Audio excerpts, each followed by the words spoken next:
So, of course, you just said Jesus is the most important thing for everyone out here. And so, can you please explain to everyone out here what Jesus stood for, and especially the qualities of love, how to love your neighbor even if they don't agree with you? So what is your name again? Talise. Talise, that's a beautiful question. I'm glad you came up to ask it. But I want to also just add something, because you're right. Jesus fully embodied two things simultaneously that showed his divine and his godly nature, because not that Jesus said good things. Jesus is Lord, Christ is King, and Jesus is God, on top of just being a guy with a lot of good ideas. Yeah.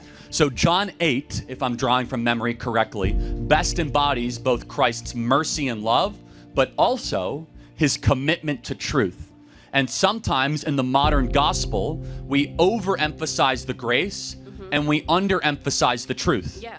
And so we are far too willing to say, hey, Jesus loves everybody, but we don't get to the second part of the conversation that says Jesus doesn't want you to live in sin. So this is, in John 8, it's best embodied, right? Almost every Christian in this audience will be able to tell you the first part of this, which is a bunch of Sadducees and Pharisees who are standing around with rocks, and they're about to stone the prostitute woman. And Jesus comes up and says, let the first among you without sin cast the first stone. And everyone starts dropping the rocks. But what comes next shows that Christ is not just grace-focused, he's simultaneously truth-focused. He goes up to the woman who had a career in selling herself for sex and said, sin no more.